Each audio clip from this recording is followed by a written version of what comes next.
Hey there, Cougars. It's Mrs. Parrish, and I'm here with the very first installment of What the Cluster, which is focusing on Cluster 2, the learning environment. In this short screencast, I'm going to walk you through some of the prompts for reflection related to this cluster. This is a part of the series for What the Cluster, which is going to explore how pieces and parts of the components come together from the Danielson framework to make a bigger idea. Let's get started. So today, engaging in this learning segment, which is on your own, just in time, we're going to be talking about your self-awareness in relation to how you set up a learning environment, as well as shared vision for, do we all at Milburn or at Milburn Middle School have the same belief or vision or ideas related to what high-quality learning environments look like? So first, pause. We're going to take a mindful moment. You clicked into this screencast for some reason. What brought you here? What is your goal for the next, and I would say since this is virtually, about maybe 10 to 15 minutes instead of 20. So here is big picture what you can find every single time you look at one of the Danielson clusters. You're going to see handouts like this that are located in the staff learning lounge, aka the den, aka the old downstairs faculty lounge. And in this, you're going to see a narrative. Every cluster opens with a narrative. This is going to talk about specifically the safe, respectful, supportive, and challenging learning environment. Take a moment now to read through. It's about a page and a half. And as you're reading, I want you to think of, what's one sentence that really grabs my attention and keeps pulling me back to it? Maybe it's a word that is stuck in my brain after reading. Maybe it's a phrase that I want to remember when thinking of high-quality learning environments.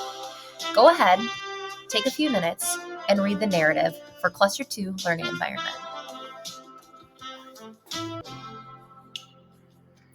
Welcome back. Hopefully you've taken a moment or paused the video so that you could reread the narrative. Again, noting a specific sentence, word, or a phrase that really made you think of, this is exactly what I do, or this is what I'm striving to do when developing that learning environment for students. The next section in the cluster is going to walk you through focus areas. So these are topics for conversation for professional growth. These are listed in the handout right here at the bottom. Okay, so if you take a look, you can see that the focus areas for cluster 2 are going to be caring and respect. That's checking to see if between students and the teacher and students, there's care and respect consistently shown. Intellectual challenge. Intellectual challenge is referring to high expectations that are set for the classroom, high levels of cognitive energy. So that's less about the doing and more about the minds-on attitude and disposition of students when they're working in your classrooms. And last but not least, risk-taking. How are you developing an environment where students feel safe enough to take a risk and go outside of their comfort zone? This might look like trying learning in a new way, going for a challenge that you set up for them, knowing that maybe they won't be successful, but they'll try it anyway. And last but not least, the final focus area for Cluster 2 is support and persistence. These can be demonstrated in the classroom environment as students persevere through challenges.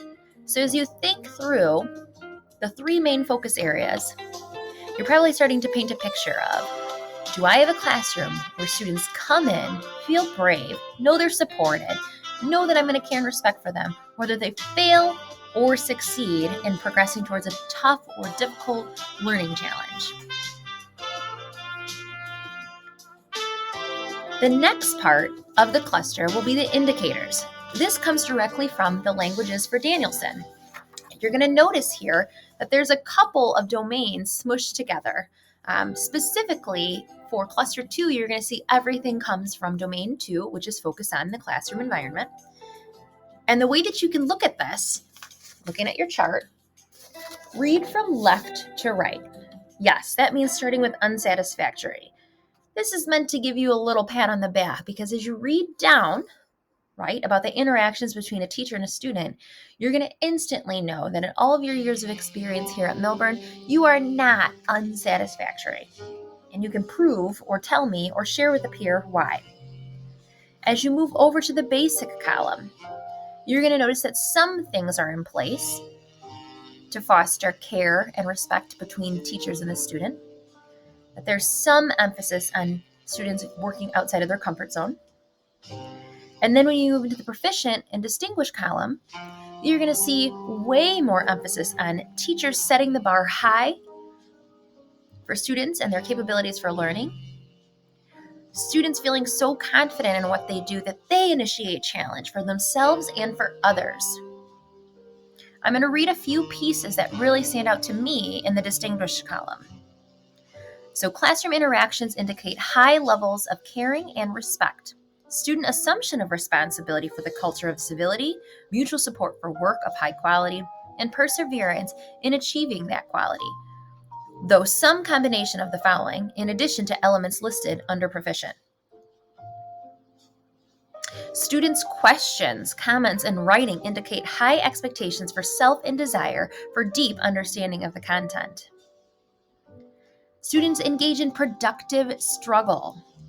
That means they know it's hard, but they have strategies and tools to work through it, and they use everything in their environment to push through, even when it's hard. Students take initiative to improve the quality of their work and look for ways to extend their learning. Students are volunteering ideas, even when these ideas might seem to be unpopular among their peers. Students recognize and express the appreciation of efforts of their classmates. So one big thing I want you to reflect on at this moment is, do I allow the time and space for these student-initiated interactions to happen? Is there time and space for students to think out loud, reflect on what went wrong, and engage their peers in discussion? Again, these are elements that you would see in a distinguished classroom or exemplary on our evaluation tool. But again, they're all student-led student initiative, which means a lot of coaching has happened from teachers to the students so that students can, again, do on their own. So that wraps up what you would see overall in the Danielson cluster. Remember, we started with a narrative, very helpful, thought-provoking, but short enough that you could read it in one sitting. There's considerations. These are reflective questions that you can ask yourself or your team. There's indicators that point you directly back to the framework for teaching. There's specific language from the Danielson rubrics for multiple components all in one place. And last but not least, a self-check.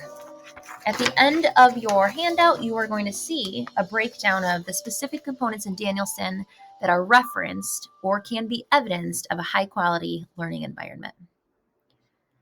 So I wonder now, what is one question you would ask yourself from the considerations box? And this would be on the second page of your handout. Or what is one question you would ask your team? And last but not least, what is one question you would ask the school? And obviously, as somebody brand new coming in, assistant principal of the school, looking at students with a lot of diverse needs, specifically 504 plans and IEPs, I really like that last question under the first part of considerations. How do teachers establish environments that recognize and value students' identities as well as their social, emotional, and intellectual needs? So how do we develop these environments where all students can succeed regardless of an IEP, RTI status, language status, 504 status, home, cultural background, whether they have two parents at home or one parent at home, 5 siblings or none, whether they're an athlete or they really focus on clubs, or maybe they do nothing but read at home or play video games? How do we create learning environments where all of these students can thrive and feel success at Milburn Middle School? And so that's all I've got for you. At this time, I want you to think back to your personal goal from the beginning. What's your immediate next step? After this little nugget of Cluster 2 learning environment, what's resonating with you in line with your goal? And again, goals are nothing unless you come up with those action plans. So what are some small steps that you're going to take immediately? Maybe over time. And then always be thinking, how can your administration or anybody else in the school or your team support you in achieving your goal? I hope hope that this was just enough information for you to reflect on. I'm looking forward to hearing your thoughts and your feedback. I look forward to seeing you in person for cluster or the next cluster for November, which will all be focused on successful learning for students. Hope you have a great day, and thanks so much for tuning in.